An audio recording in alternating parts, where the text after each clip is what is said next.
107.5 The Game Podcasting is sponsored by Modern Exterminating, a family-oriented company. Professional, honest, and dependable pest control solutions. We're your one-stop shop for all pests. Last year was not Kentucky's best year, and I think because of that, everybody's kind of looking down on Kentucky. Now, we truly, I don't think we know what Kentucky is. They had 2 cupcake games, Eastern Michigan and Toledo. They played Mississippi close. Now I'm starting to believe that, quite frankly, Lane Kiffin could just go build a quarterback out of popsicle sticks, and that popsicle stick would throw for 300 yards and 2 touchdowns.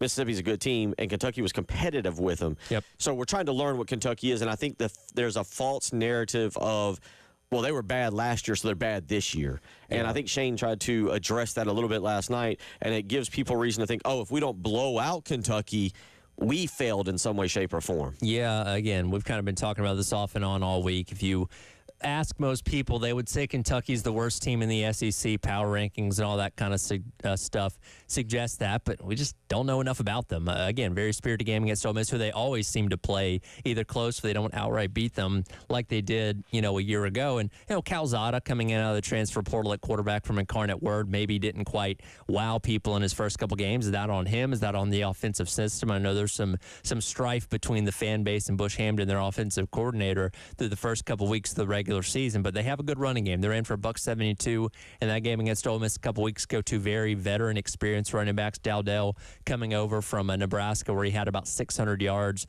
on the ground a season ago. And again, like every Mark Stoops coach team, they're going to try and come in here and run the ball. They're going to try and go on long, sustained drives, control the clock, much like the last 2 opponents that South Carolina, faced, tried to do in Vanderbilt and Missouri. So very much a similar type of game plan in terms of what you're trying to do on defense, and that is stop the run first and foremost. And again, we're not offensive line gurus, but I think we can all tell when a group is struggling, and the offensive line has been struggling. And as you kind of pointed out and this isn't a one-year thing. This has been a consistent thing, unfortunately, in the Beamer era, even going back to before that, where you're just not getting the results you want up front. And, when you have special talents, the skill position spots, they can kind of mask kind of some of those inefficiencies, but you're just not quite there as of right now. And, again, I asked him specifically about Josiah Thompson because he's the guy that we pointed to as hopefully making a big step forward in year number 2, like a Caden Proctor did at Alabama, as kind of the, shining example of that. And we just haven't seen it. And I do think it's interesting that, from his standpoint of being a former offensive lineman, saying,